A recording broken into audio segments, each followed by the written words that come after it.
William Donovan pushed open his front door, every muscle in his body begging for rest. Another brutal shift at Wilson Global, another day of being overlooked.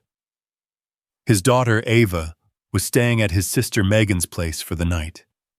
The house should have been silent. But it wasn't. He heard movement in the kitchen, water running, dishes clinking, footsteps on the tile. William's pulse spiked. He moved down the hallway, his work boots heavy, his yellow shirt still damp from sweat and rain. The kitchen light was on. A woman stood at his sink, washing his dishes, her back to him. She turned. William froze. It was Sarah Wilson, the CEO of Wilson Global, his boss's boss's boss. She stood in his kitchen like she belonged there, wearing a black short skirt and a turquoise dress shirt, her hair loose around her shoulders. Nothing like the untouchable executive he'd only ever seen from a distance. She looked right at him, and the expression on her face wasn't surprise. It wasn't embarrassment. It was regret. "Mr. Donovan," she said quietly, setting down a plate. William's throat went dry.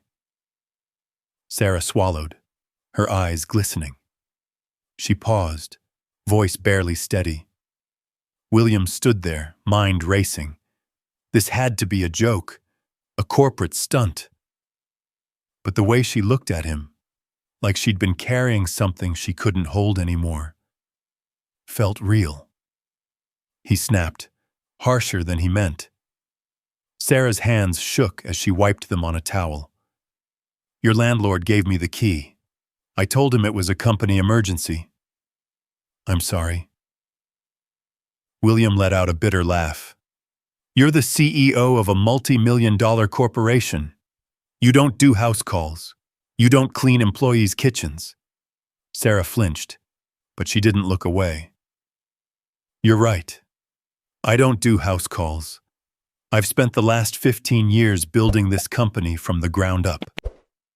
She gestured toward the small kitchen table. "Please." His eyes hardened. "And it's Mr. Donovan to you. You've never spoken to me before today."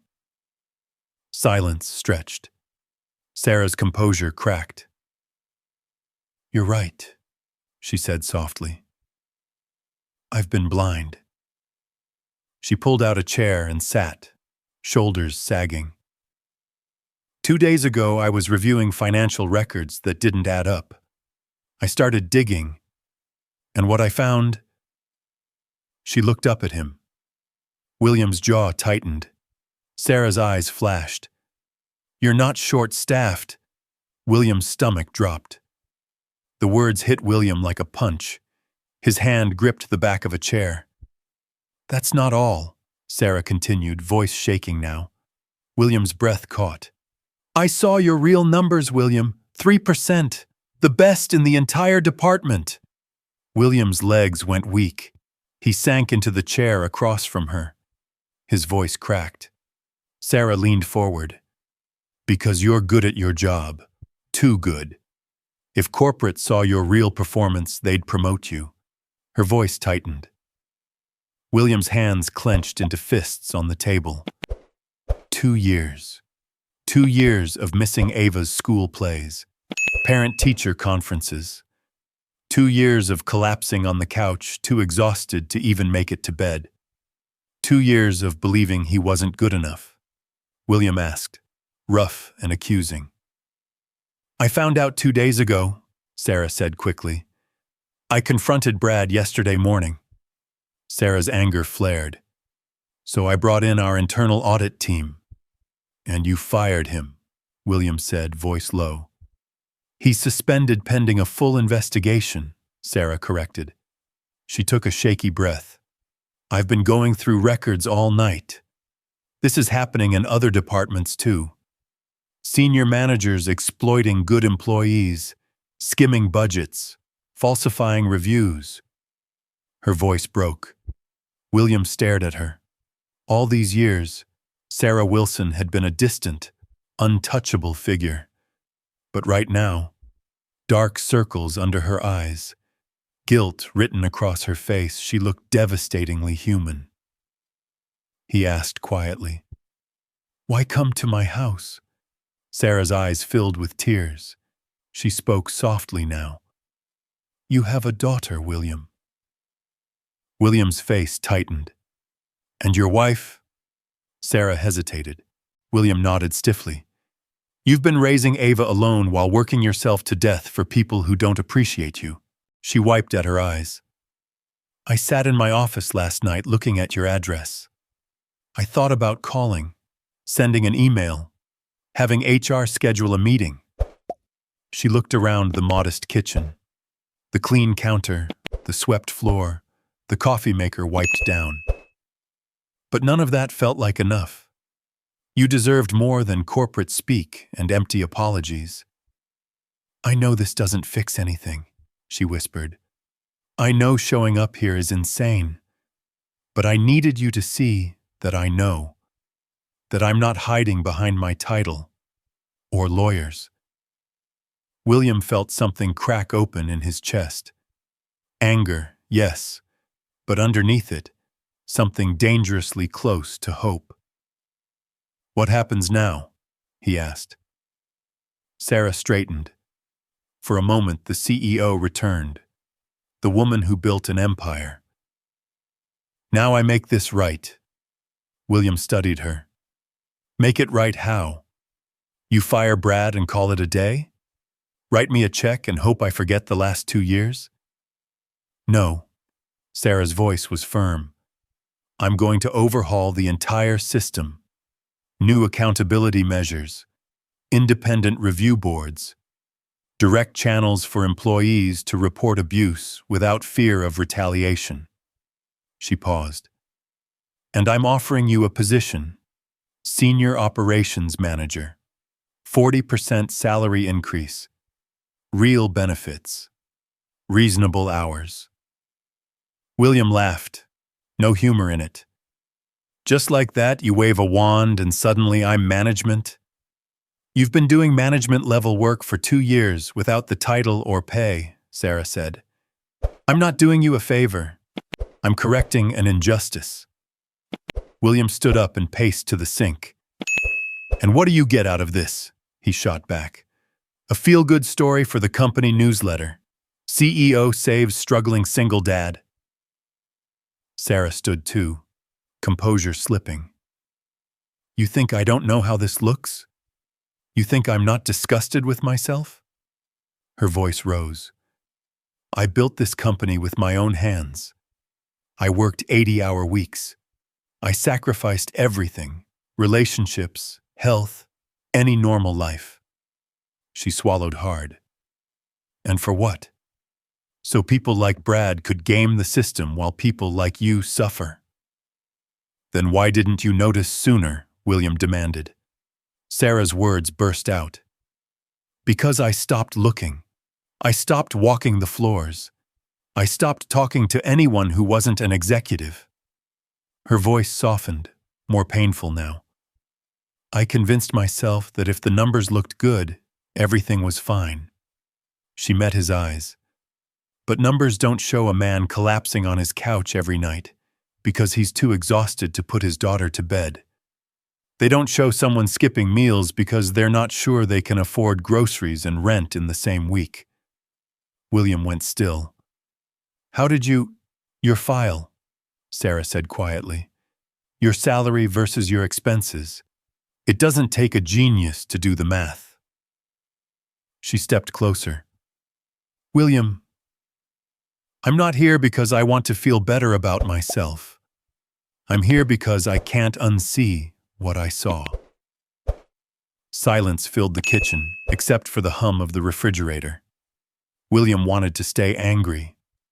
Anger was safe, but something raw and sincere in Sarah's eyes made it hard to hold on. "I don't need your pity," he said. "Good," Sarah replied. "Because I'm not offering pity. I'm offering respect and a partnership." She took another step. "You know this company inside and out. You know where the problems are because you lived them. Help me fix this, not just for you, but for everyone else stuck in the same trap. William finished, voice tight. Sarah nodded. If you say no, I'll still make the changes. I'll still deal with Brad and anyone else exploiting employees. But it won't be as effective without someone who understands what it's really like down there. She held his gaze. I need you, William. The company needs you. And whether you believe it or not, I think you need this too. Before William could respond, the front door opened. Daddy! William's heart stopped. Ava wasn't supposed to be home until tomorrow. Small footsteps padded down the hallway. Ava appeared in the kitchen doorway in pajamas, dragging her stuffed rabbit. Behind her was Megan, looking apologetic. Sorry, William, Megan whispered. She woke up with a stomachache and wanted to come home. Ava's eyes went wide when she spotted Sarah. Daddy, who's that? William's mind went blank. This is Mrs. Wilson, he managed. She works at my company. Ava tilted her head with the unfiltered curiosity only a 7-year-old can have. How come she's here? Are you having a meeting? Sarah knelt down to Ava's eye level, gentle and calm. Hi, Ava. Your dad and I were talking about some work stuff. I'm sorry if I interrupted your bedtime. It's okay, Ava mumbled, hugging her rabbit. I don't feel good. Then she squinted at Sarah. You're pretty. Are you Daddy's friend? Something flickered across Sarah's face. Surprise, then softness William had never seen. I'd like to be, Sarah said carefully, if that's okay with you. Ava nodded seriously. Daddy doesn't have many friends. He's always too tired. The words hit William like a physical blow. Megan cleared her throat. I'll get her some ginger ale. William, can I talk to you for a second? William followed Megan into the living room, leaving Sarah and Ava in the kitchen. Through the door window, he could see Sarah showing Ava something on her phone, probably pictures, because Ava's giggles lit up the room. Megan whispered, What's going on? That's Sarah Wilson. The Sarah Wilson. Why is she in your house at night? It's complicated, William muttered. William, Megan gripped his arm. Are you in trouble?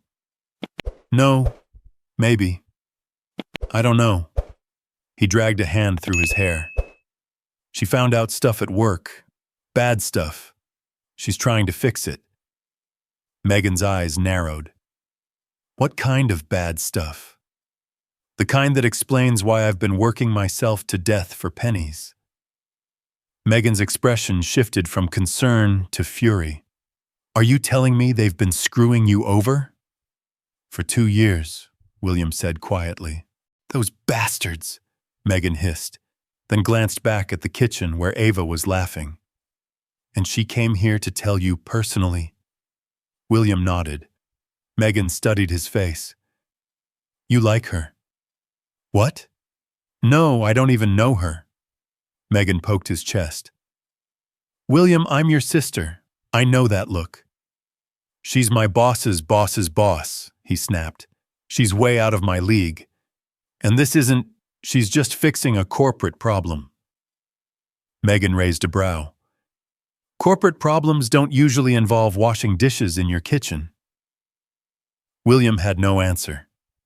They returned to find Ava sitting at the table with Sarah, both drawing on the back of papers Sarah had pulled from her bag. Ava was explaining the difference between regular butterflies and magic butterflies like it was a scientific lecture. And the magic ones can grant wishes, Ava said seriously, but only if you're really, really nice. That's a good rule, Sarah said, adding details to her sketch. What kind of wishes would you make? Ava thought hard. I'd wish for Daddy to not be so tired, and maybe a puppy, but mostly the first one. Sarah's hand stilled. She looked up at William, and something in her eyes made his chest ache. Megan touched his shoulder. "I'm going to head out. Call me tomorrow." After Megan left, William stood in the doorway, watching his daughter and his CEO draw butterflies like it was the most natural thing in the world. Ava yawned, and Sarah noticed instantly. "I think someone needs to get to bed," Sarah said softly. "I'm not sleepy," Ava protested, then yawned again. William stepped forward. "Come on, kiddo, let's get you tucked in." Ava looked between them. "Will you still be here when I wake up?" Sarah glanced at William, uncertainty flashing across her face. I don't know, sweetheart. I hope so." Ava nodded like it was settled. "I like you." After William got Ava into bed, 3 stories and 2 glasses of water later, he returned to the kitchen. Sarah Ora was cleaning up the papers. She'd folded Ava's butterfly drawing carefully and set it aside. "She's wonderful," Sarah whispered. "You're raising an amazing kid." "Thanks," William said, leaning on the counter. "She doesn't usually warm up that fast." "Kids are good judges of character," Sarah said, then smiled sadly. "I don't have much experience with them." "No husband?" William asked quietly. "No husband.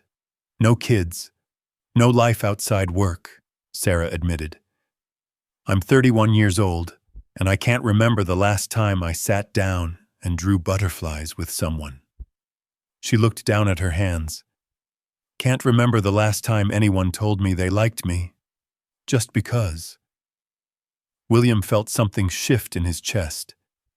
This wasn't the untouchable CEO. This was a woman who'd built walls so high she forgot how to let people in.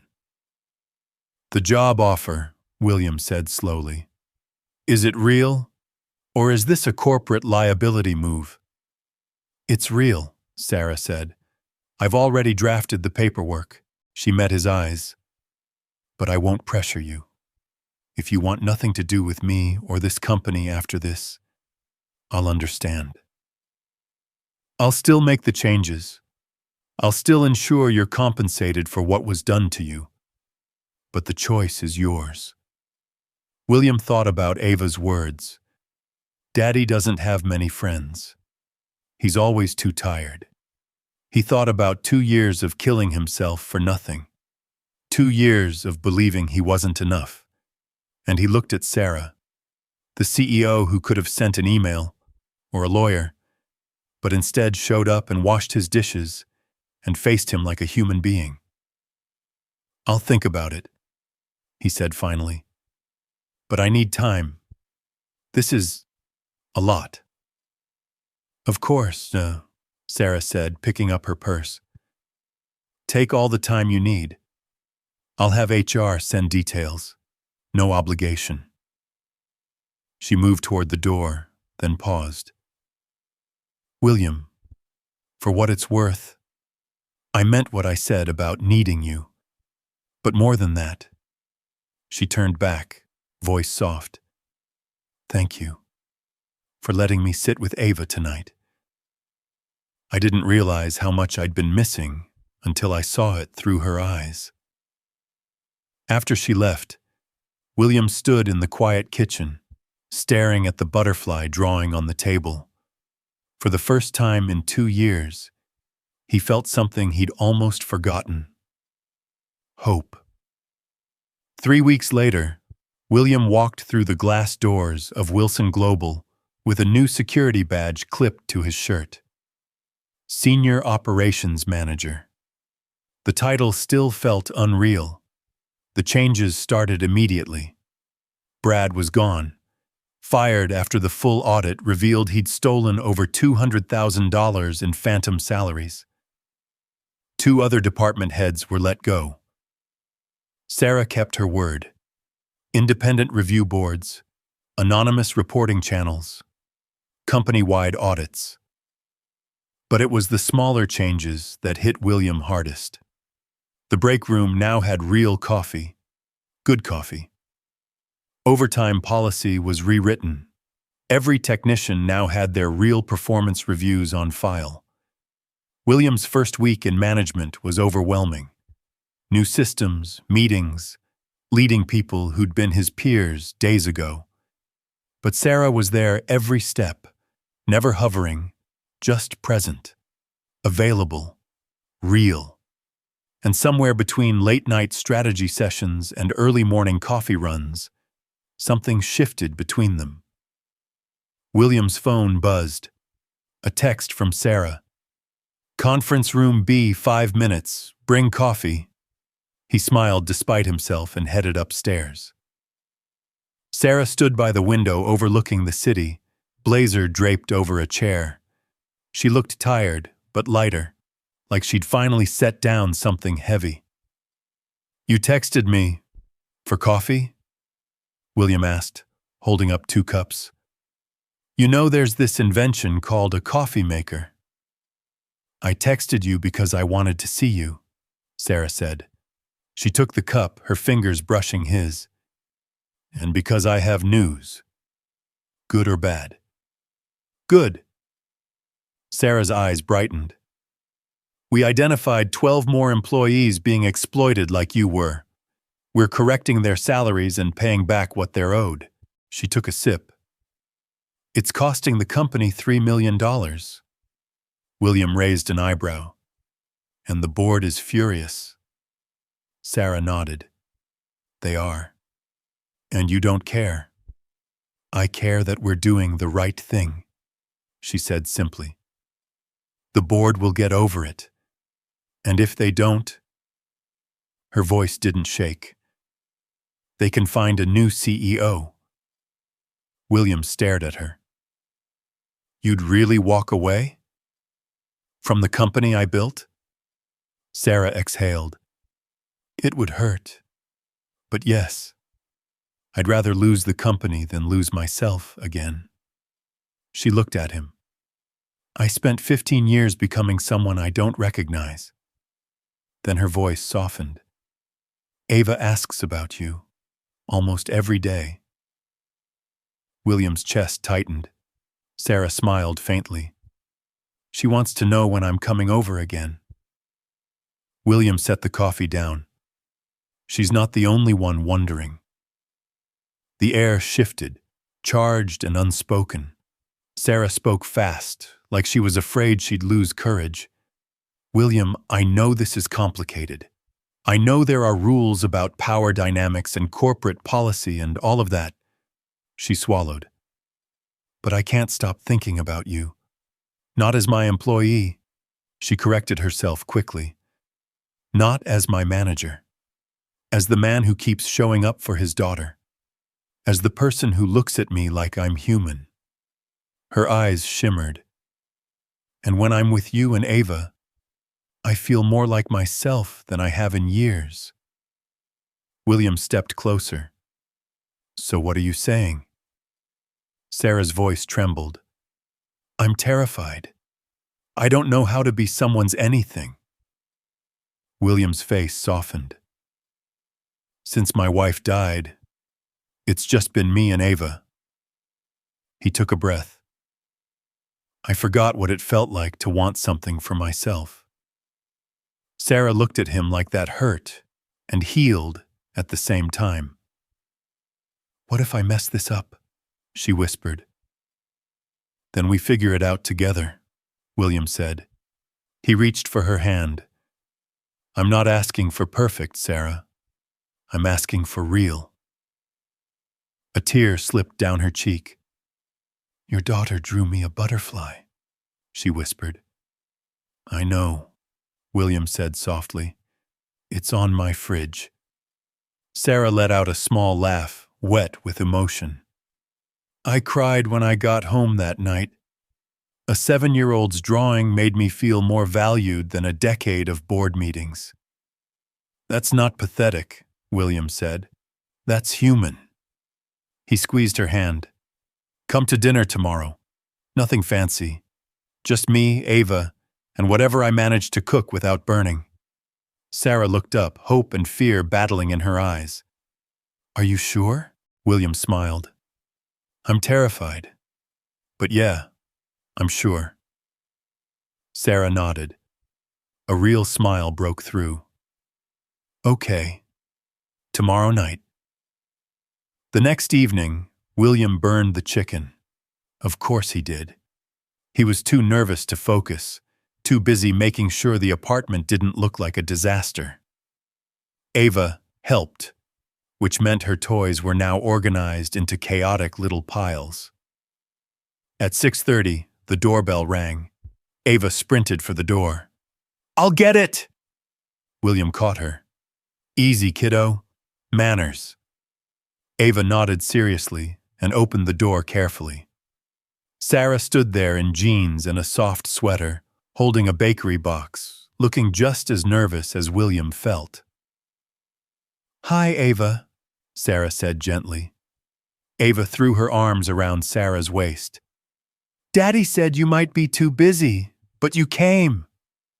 Sarah met William's eyes over Ava's head, shimmering with emotion.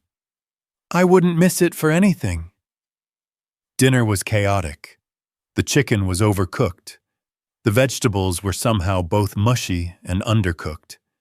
Ava spilled her juice twice. But Sarah laughed, really laughed, when Ava told her about a science project that exploded in class.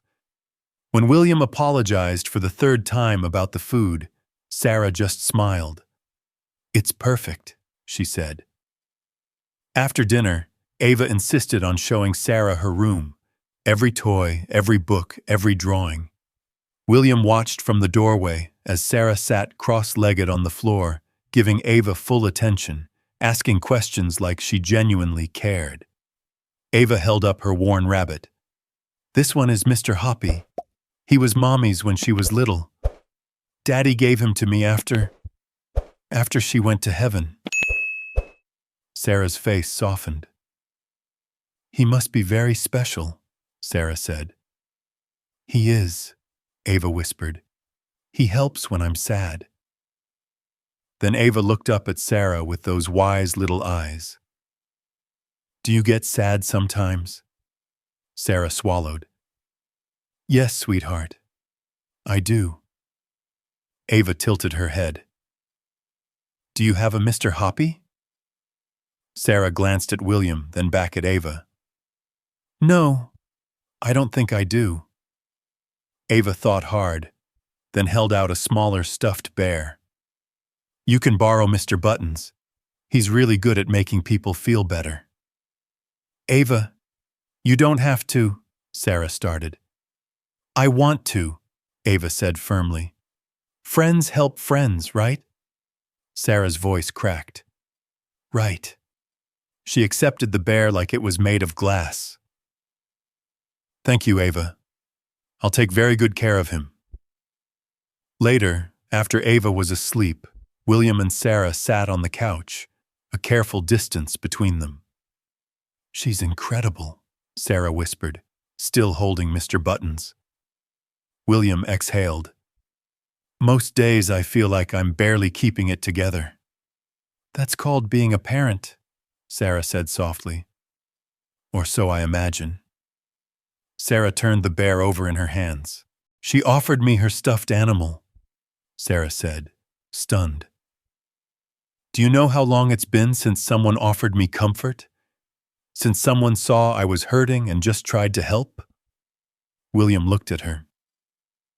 "You deserve that. You deserve people who see you." Sarah's eyes filled. "I'm starting to believe that. Because of you. Because of her." Sarah turned to face him. "I meant what I said. I'm going to mess up. I'll work too late, forget to text back, say the wrong thing, overthink everything, and probably push you away when I get scared." William moved closer. "But I want to try anyway," Sarah finished. William nodded. "So do I." Sarah reached for his hand. "This isn't about fixing my guilt," she said. When I'm with you and Ava, I feel like I'm finally becoming the person I was supposed to be all along. William lifted her hand and kissed her knuckles. Stay, he whispered. Not tonight. I know it's too soon, but stay in our lives. Be part of this, whatever this becomes. Sarah answered by leaning in and kissing him, soft, tentative, full of promise. When they pulled apart, she rested her forehead against his. I'm all in, William, she breathed, terrified, but all in. Over the next few months, Sarah became a constant presence. Sunday pancakes, Ava's soccer games, late-night talks after Ava was asleep. It wasn't always smooth. They argued about work-life balance, about control, about independence. But they worked through it, learning each other's patterns, building something real. 6 months after that first night, William came home to find Sarah and Ava in the kitchen frosting cupcakes. Sarah had flour on her nose. Ava was covered in sprinkles. What's all this? William asked. We made cupcakes, Ava announced. Sarah taught me how to make the frosting swirl. She's a natural, Sarah said, smiling at Ava with such open affection William's heart ached. After Ava went to bed, William and Sarah cleaned the kitchen together like they'd done it 100 times. She asked me something today, Sarah said quietly. What? She asked if I was going to be her new mom. William's hand stilled in the soapy water. What did you say? I told her I loved being part of her life, Sarah said, and that families can look lots of different ways. Sarah turned to him, vulnerable.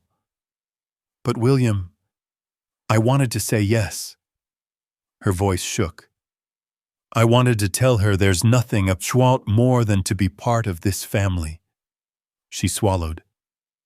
And that terrified me. Why? William asked gently, pulling her close. Because I've never wanted anything this much, Sarah whispered. Because the thought of losing you and Ava is unbearable.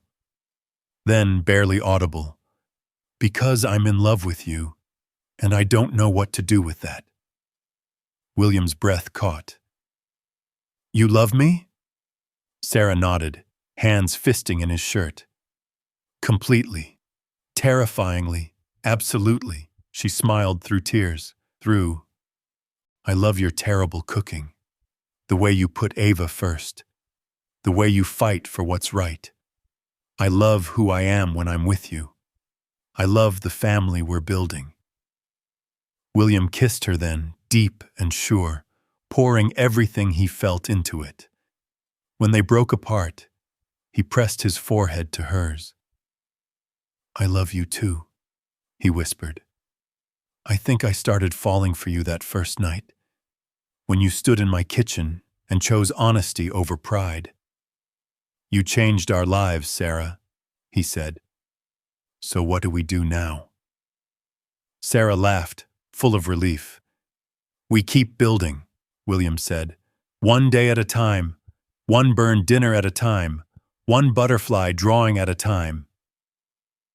From down the hall came Ava's sleepy voice. Are you guys being mushy? I can hear you being mushy. They broke apart laughing. Sarah called back, Go to sleep, sweetheart. Ava mumbled, Okay, but Sarah? Yeah? I love you. Sarah's eyes filled with tears. She looked at William. He nodded. I love you too, Ava, Sarah called back, voice trembling. That night, on the couch, Sarah's head on William's shoulder, William thought about how far they'd come, from isolation to connection, from surviving to living. Sarah whispered, Thank you. For what? For letting me in, she said. for trusting me when I didn't deserve it, for showing me what matters. She laced her fingers through his, for teaching me that success isn't about what you build, it's about who you build it with. William kissed the top of her head. Ava slept down the hall. The woman he loved sat beside him, a future that finally felt full of possibility instead of just survival. Sometimes life surprises you. Sometimes your CEO shows up in your kitchen and changes everything. And sometimes, if you're brave enough to let the walls down, you find exactly what you've been missing all along. A family, a partner, a home. Not perfect, but real. If this story hit you, subscribe for more emotional stories that feel real. Hit like so this reaches someone who needs hope today. And comment butterfly if you believe one act of courage can change a life forever.